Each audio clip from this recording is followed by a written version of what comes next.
Welcome all of you. In our today's session, we are going to discuss about the games, which is a totally new concept for you. Games have engaged the intellectual faculties of humans for as long as civilization has existed. For AI researchers, the abstract nature of the games makes them an appealing subject for study. The state of the game is easy to represent, and agents are usually restricted to a small number of actions whose outcomes are defined by precise rules. Physical games such as croquet and ice hockey have much more complicated descriptions, a much larger range of possible actions, and rather imprecise rules defining the legality of actions. With the exception of robot soccer, these physical games have not attracted much interest in the AI community. Games are interesting because they are too hard to solve. For example, chess has an average branching factor of about 35, and games often go to 50 moves by each player. So, the search tree has about 35,100 or 10,154 nodes, although the search graph has only about 1,040 distinct nodes. Games, like the real world, therefore require the ability to make some decision even when calculating the optimal decision is infeasible. Games also penalize efficiency severely, whereas an implementation of A-star search that is half as efficient will simply take twice as long to run to completion. A chess game or chess program that is half as efficient in using its available time probably will be beaten into the ground, other things being equal. Game playing research has therefore spawned a number of interesting ideas on how to make the best possible use of time. Pruning allows us to ignore portions of the search tree that make no difference to the final choice, and heuristic evaluation functions allow us to approximate the true utility of a state without doing a complete search. We first consider games with two players, whom we call max and min, for reasons that will soon become obvious. Max moves first and then they take turns moving until the game is over. At the end of the game, points are awarded to the winning player and penalties are given to the loser. A game can be formally defined as a kind of search problem with the following elements. The first element is S0, which is nothing but the initial state, which specifies how the game is set up at the start. The second element is player or number of players, which defines which player has the move in a state. Then third comes the actions S, where returns the set of legal moves in a state. The next element is result SA, where the transition model which defines the result of a move. The next element is the terminal test S, a terminal test which is true when the game is over and fails otherwise. States where the game has ended are called terminal states. The next element is utility, SP. A utility function, also called an objective function or playoff function, defines the final numeric value for a game that ends in terminal state S for a player P. In chess, the outcome is a win, loss or draw, with values +1 for win, 0 for loss and draw for 1/2. Some games have a wider variety of possible outcomes. The playoffs in backgammon range from 0 to 192. A zero-sum game is defined as one where the total payoff to all players is the same for every instance of the game. Chess is a zero-sum because every game has playoff of either 0 plus 1, 1 plus 0 or 1/2 plus 1/2. Constant sum would have been a better term, but zero-sum is traditional and makes sense if you imagine each player is charged an entry fee of 1/2. The initial state, actions function and result function, all these three define the game tree for the game. A tree where the nodes are game states and the edges are moves. The next figure, which is figure number 1, shows part of the game tree for tic-tac-toe, noughts and crosses. So everyone knows this game. From the initial state, max has 9 possible moves.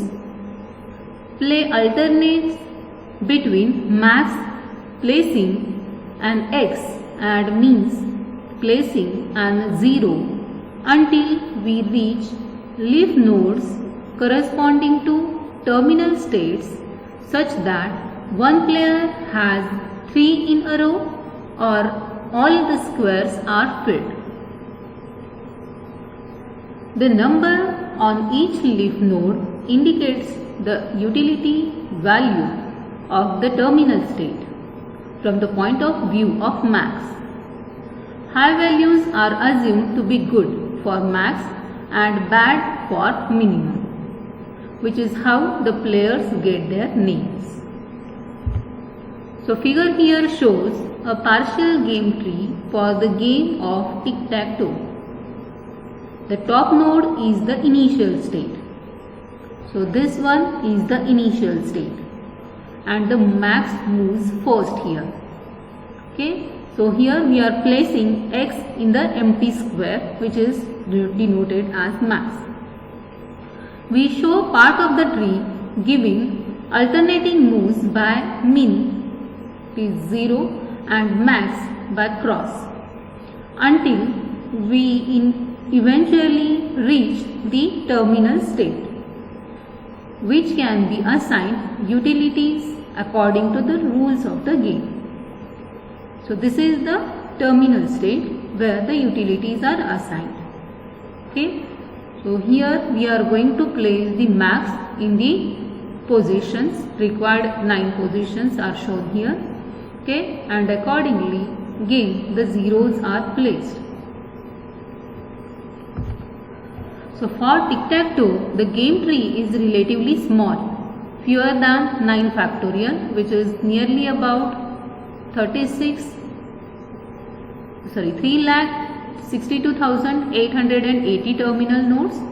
But for chess, there are over 10 raised to 14 nodes. So the game tree is best thought of as a theoretical construct that we cannot realize in the physical world. But regardless of the size of the game tree, it is Max's job to search for a good move. We use the term search tree for a tree that is superimposed on the full game tree and examines enough nodes to allow a player to determine what move to make. Optimal decisions in the games. In a normal search problem, the optimal solution would be a sequence of actions leading to the goal state, that is the terminal state, that is a win. Adversarial search mean has something to say about it. Max therefore must find a contingent strategy which specifies max move in the initial state. Then max moves in the state resulting from every possible response by mean. Then max moves in the state resulting from every possible response by mean to those moves and so on. Even a simple game like tic-tac-toe is too complex for us to draw the entire game tree on one page. So we will switch to the trial game in figure 2, which is shown in the next slide. The possible moves for max at the root node are labeled A1, A2 and A3. The possible replies to A1 for mean are B1, B2, B3 and so on. So this particular game ends after one move each by max and min. In game parlance, we say that this tree is one move deep, consisting of 1/2 moves, each of which is called a ply. The utilities of the terminal states in this game range from 2 to 14. So here figure 2 shows a 2-ply game tree. The nodes are max nodes in which it is max turn to move, and the nodes are mean nodes. The terminal nodes show the utility values for max. The other nodes are labeled with their minimax values. Max best move at the root is A1 because it leads to the state with the highest minimax value, and means best reply is B1 because it leads to the state with the lowest minimax value. Given a game tree, the optimal strategy can be determined from the minimax value of each node, which we write as minimax n. The minimax value of a node is the utility for max of being in a corresponding state, assuming that both players play optimally from there to end of the game. Obviously, the minimax value of a terminal state is just its utility. Furthermore, given a choice, max prefers to move to a state of maximum value, whereas min prefers a state of minimum value. So we have the following. Minimax S is equal to utilities if terminal test S. It is equivalent to max A belongs to action S, minimax result SA if player S is equal to max, and it is equivalent to mean A belongs to actions S, minimax result SA if player S is equal to min. Let us apply these definitions to the game tree in figure 2. The terminal nodes on the bottom level get their utility values from the game's utility function. The first mean node labeled B has 3 successor states with values 3, 12 and 8. So its minimax value is 3. Similarly, the other 2 mean nodes have minimax value 2. The root node is a max node. Its successor states have minimax values 3, 2 and 2. So it has a minimax value of 3. We can also identify the minimax decision at the root. Action A1 is the optimal choice for max because it leads to the state with the highest minimax value. The definition of optimal play for max assumes that mean also plays optimally. It minimizes the worst case outcome for max. So what if mean does not play optimally? Then it is easy to show that max will do even better. So other strategies against suboptimal opponents may do better than the min-max strategy, but these strategies necessarily do worst against optimal opponents. The min-max algorithm shown in figure 3 computes the min-max decision for the current state. It uses a simple recursive computation of the minimax values of each successor state, directly implementing the defining equations. The recursion proceeds all the way down to the leaves of the tree, and then the minimax values are backed up through the tree as the recursion unwinds. So figure 3 here shows an algorithm for calculating minimax decisions. It returns the actions corresponding to the best possible move. That is, the move that leads to the outcome of the best utility under the assumption that the opponent plays to the minimum utility. The function max value and mean value go through the whole game tree all the way to the leaves to determine the backed up value of the state. The notation argmax A belongs to S, f of A computes the element A of set S that has the maximum value of f of A.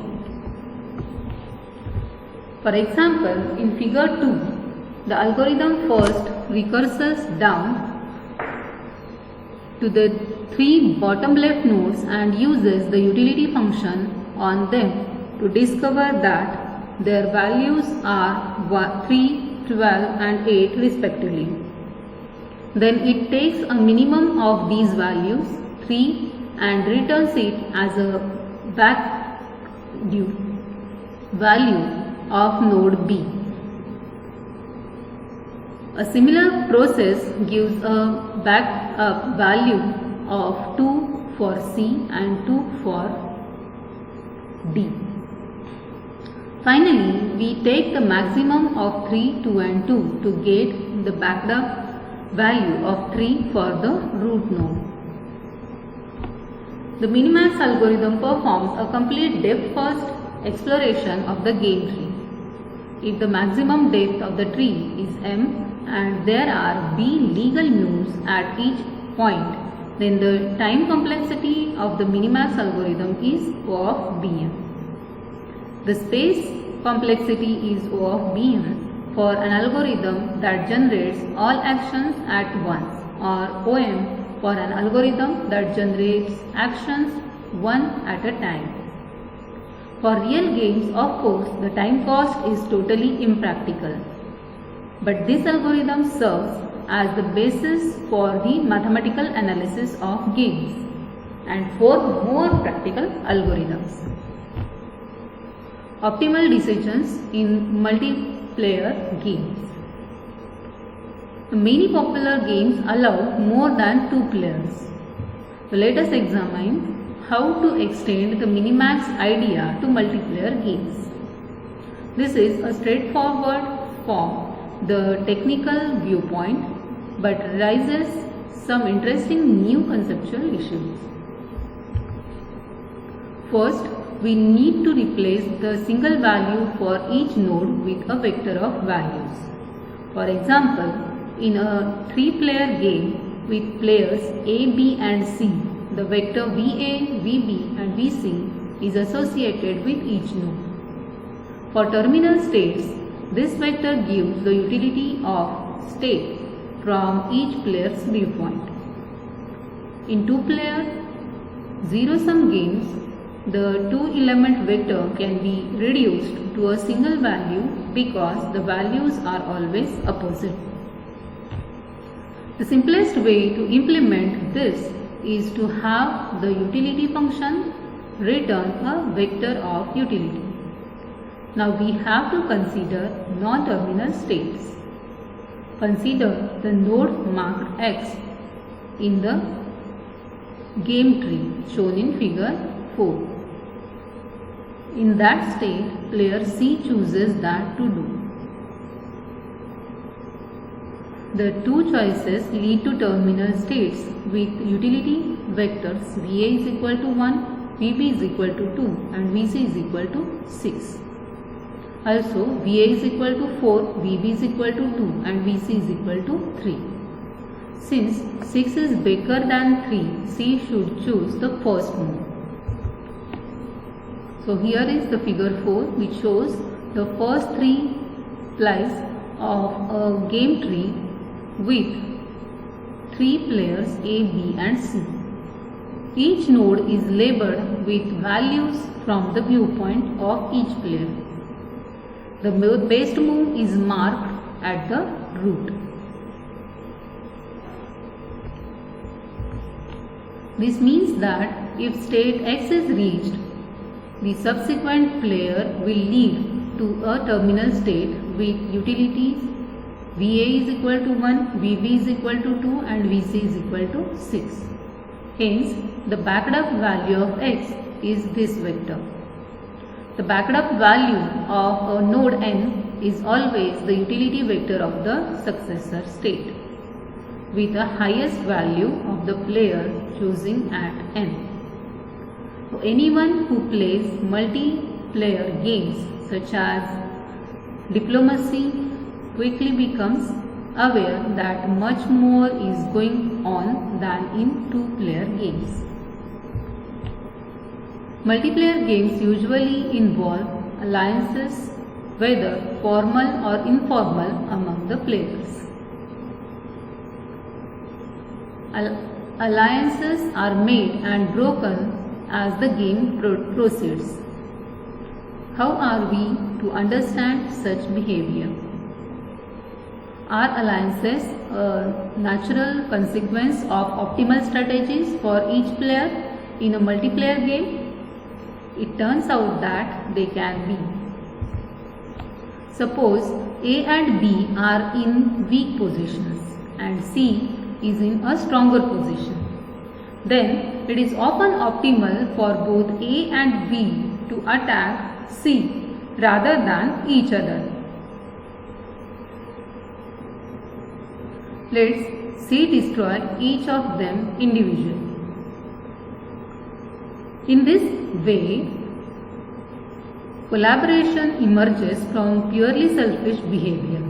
Of course, as soon as C weakens under the joint onslaughts, the alliance loses its value and either A or B could violate the agreement. In some cases, explicit alliance merely make concrete what would have happened anyway.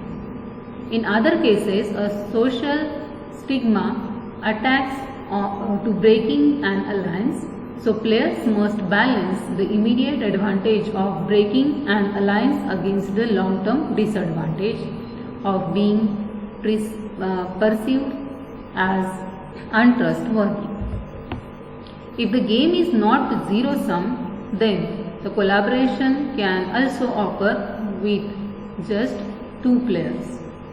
Suppose, for example, that there is a terminal state with utility VA is equal to 1000, VB is equal to 1000 and that VC is equal to 1000, okay, which is the highest possible utility for each player. Then the optimal strategy is for both players to do everything possible to reach this state.